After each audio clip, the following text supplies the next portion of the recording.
নমস্কার বন্ধুরা, আজ আমি বানাবো ডেলিভারির জন্য 2 পাউন্ডের একটা চকলেট কেক। এই চকলেট কেকটা আমি কটা ডিম দিয়ে তৈরি করেছি। 2 পাউন্ডের এই চকলেট কেকটা আমি কাস্টমারের কাছে কত দামে বিক্রি করলাম ও এই চকলেট কেকের A to Z আমি আপনাদের সাথে শেয়ার করব। এই কেকটি বানানোর জন্য একটা পাত্রের মধ্যে আমি 1 কাপ ময়দা নিয়ে নিচ্ছি। এইবার চালনির মধ্যে আমি 2 টেবিল চামচ কর্নফ্লাওয়ার দিয়ে দিচ্ছি। 2 টেবিল চামচ কোকো পাউডার দিয়ে দিচ্ছি। এইবার 1 চা চামচ বেকিং পাউডার দিয়ে দিচ্ছি। 1/2 চা চামচ বেকিং সোডা দিয়ে দিচ্ছি। 1 চিমটে মতো লবণ দিয়ে দিচ্ছি। 1 টেবিল চামচ গুঁড়া দুধ দিয়ে দিচ্ছি। এইবার সব শুকনো উপকরণগুলোকে আমি 2 থেকে 3 বার চেলে নিচ্ছি। আমি এখানে 1/4 কাপ দুধ নিয়ে নিয়েছি। দুধের মধ্যে আমি 1/2 টিস্পুন ভিনিগার দিয়ে দিচ্ছি। ভিনিগারের সাথে দুধটাকে মিশিয়ে কিছুক্ষণের জন্য রেখে দিচ্ছি। এইবার একটা বড় বাটি নিয়ে নিচ্ছি। বাটির মধ্যে আমি ডিম ফাটিয়ে নিচ্ছি। এখানে আমি 4টি ডিম ফাটিয়ে নেব এক এক করে। আপনারা এখানে 4টি ডিম নিয়ে নেবেন। 2 পাউন্ডের জন্য আমাদের এখানে 4টি ডিম লাগবে। আপনাদের ডিমের সাইজ যদি ছোট হয় তাতে কোনো অসুবিধা নেই, আপনারা এখানে 4টি ডিমই নিয়ে নেবেন। অল্প অল্প চিনি দিয়ে আমি 4টি ডিমকে বিট করে নেব। এখানে আমি 1 কাপ চিনি নিয়ে নিয়েছি। যেহেতু ময়দা 1 কাপ দিয়েছি তাই চিনি আমাদের এখানে 1 কাপ লাগবে। বিটারের স্পিড আমার 2তে রয়েছে। আমি এইভাবেই ডিমটাকে বিট করে নিচ্ছি। চিনিটাকে গলে যাওয়া পর্যন্ত আমি ডিমটাকে বিট করে নিচ্ছি। এইবার সামান্য পরিমাণে ভ্যানিলা এসেন্স দিয়ে দিচ্ছি। এইবার চকলেট এসেন্স দিয়ে দিচ্ছি। আপনারা চাইলে ভ্যানিলা এসেন্স স্কিপ করতে পারেন। এইবার ডিমের মধ্যে 1/4 কাপ সাদা তেল দিয়ে দিচ্ছি। আপনারা এখানে সাদা তেলটাই ব্যবহার করবেন। আবারও ডিমটাকে আমি কিছুক্ষণ বিট করে নিচ্ছি 2 থেকে 3 সেকেন্ড মতো। এইবার অল্প অল্প শুকনো উপকরণ দিয়ে ডিমের সাথে এইভাবে মিশিয়ে নিচ্ছি। ভিনিগার মেশানো দুধ দিয়ে আমি শুকনো উপকরণগুলোকে মিশিয়ে নিচ্ছি। হালকা হাতে শুকনো উপকরণগুলোকে মিশিয়ে নিতে হবে যেন ডিমের ফোমটা নষ্ট না হয়ে যায়। এইভাবে অল্প অল্প দিয়ে শুকনো উপকরণগুলোকে ডিমের সাথে মিশিয়ে নিতে হবে। একটি স্প্যাচুলা দিয়ে আমি শুকনো উপকরণগুলিকে কাট অফ ফোল্ড মেথডে মিশিয়ে নিচ্ছি। এইভাবে সব থেকে বড় 9 ইঞ্চির বাটিতে আমি কেকটাকে বেক করে নেব। নিচে আমি বেকিং পেপার ও তেল ভালোভাবে ব্রাশ করে ব্যাটারটা দিয়ে দিচ্ছি। এইবার কেকের ব্যাটারটাকে আমি ট্যাপ করে নিচ্ছি এইভাবে, যার ফলে বাতাসটা বেরিয়ে যাবে। একটি হাঁড়িকে আমি 10 মিনিট চুলায় গরম করে রেখেছিলাম। এইবার কেকের বাটিটা দিয়ে দিচ্ছি। হাঁড়ির নিচে আমি লবণ ও একটি স্ট্যান্ড দিয়ে দিয়েছিলাম ও গরম করে নিয়েছিলাম। এইবার ঢাকা দিয়ে দিচ্ছি। এইবার 40 থেকে 45 মিনিট পর ফিরে আসলাম। দেখুন কেকটা আমার তৈরি হয়ে গেছে। কেকের মধ্যে কোনো তেল চিপচিপে ভাব কিছুই করেনি কেকের মধ্যে। এইবার কেকটাকে চেক করে নিচ্ছি কেকটা তৈরি হয়েছে কিনা, ভিতর থেকে কাঁচা আছে কিনা। দেখুন টুথপিকের মধ্যে কোনো কিছু আসেনি, কেকটা আমার তৈরি হয়ে গেছে। আমি একটি বাটির মধ্যে 1.5 কাপ পরিমাণে ডার্ক চকলেট নিয়ে নিচ্ছি। আমি এখানে চকলেটটাকে ভালো করে চপ করে নিয়েছি। এইভাবে চকলেটটাকে চপ করে নিলে তাড়াতাড়ি গলে যায়। চকলেটের মধ্যে আমি 1 কাপ হুইপ ক্রিম দিয়ে দিচ্ছি। এইবার ডবল বয়েলের মাধ্যমে আমি চকলেটটাকে গলিয়ে নিচ্ছি। দেখুন চকলেটটা এইরকম গলিয়ে নেওয়া হয়েছে। চকলেটের ঘনত্বটা দেখুন এইরকম একটা রয়েছে। আপনারা এইভাবে চকলেটটাকে গলিয়ে নেবে। এইবার একটি বাটির মধ্যে আমি 2 থেকে 3 কাপ হুইপ ক্রিম নিয়ে নিচ্ছি।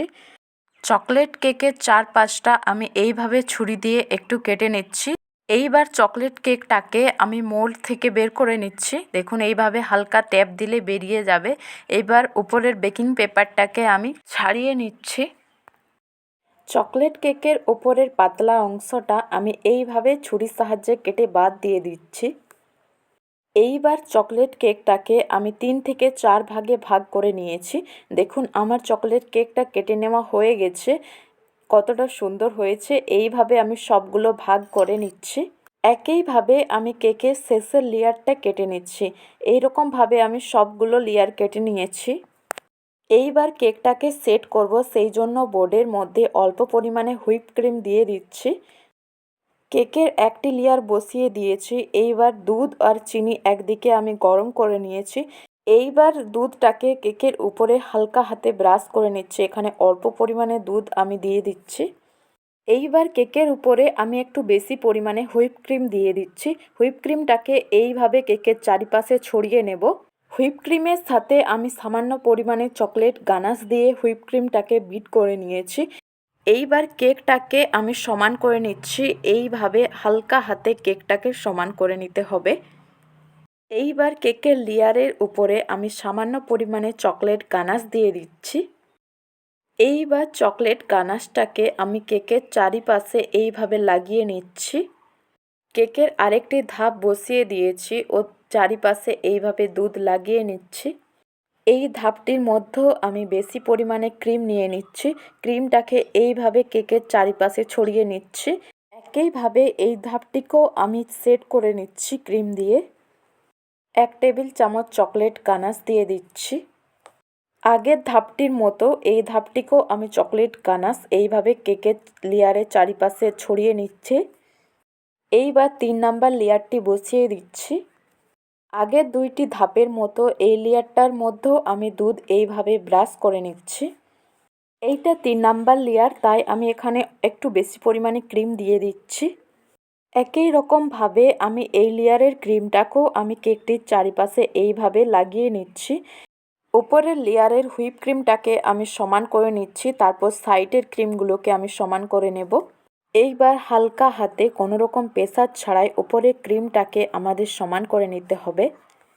এই লেয়ারের মধ্যেও আমি চকলেট গানাশ দিয়ে দিচ্ছি। চকলেট গানাশটি কেকের চারিপাশে লাগিয়ে নেওয়া হয়ে গেছে। এইবার শেষের লেয়ারটি দিয়ে দিচ্ছি। আমি এখানে 4টি ধাপ করে নিয়েছিলাম। বাকি লেয়ারগুলির মতো এই ধাপটির মধ্যেও আমি দুধ লাগিয়ে নিচ্ছি। যেহেতু এইটি শেষের লেয়ার, তাই আমি বেশি পরিমাণে হুইপ ক্রিম দিয়ে দিয়েছি ও এইভাবে কেকের চারিপাশে ছড়িয়ে নিচ্ছি। এইখানে আমি বেশি পরিমাণে ক্রিম নিয়ে কেকটাকে আমি ফিনিশিং দিয়ে দিচ্ছি। একই রকমভাবে আমি সাইডগুলোকেও সমান করে নিচ্ছি। এইবার কেকটাকে ফিনিশিং দিয়ে দেব, তাই আমি বেশি পরিমাণে ক্রিম নিয়ে নিচ্ছি। এইভাবে হালকা হাতে ক্রিমটাকে আমি কেকের ওপরে সমান করে ছড়িয়ে নিচ্ছি। এইভাবে হালকা হাতে কেকটাকে আমি সমান করে নেব। ওপরের ধাপটা আমার অনেকটা পরিমাণে সমান হয়ে গেছে। দেখুন, এইভাবে হালকা হাতে করলেই কেকের মধ্যে ফিনিশিং চলে আসবে। সাইডে একইভাবে ক্রিম দিয়ে আমি কেকটাকে সমান করে নিচ্ছি। অল্প অল্প ক্রিম দিয়ে আমি কেকটাকে সমান করে নিচ্ছি।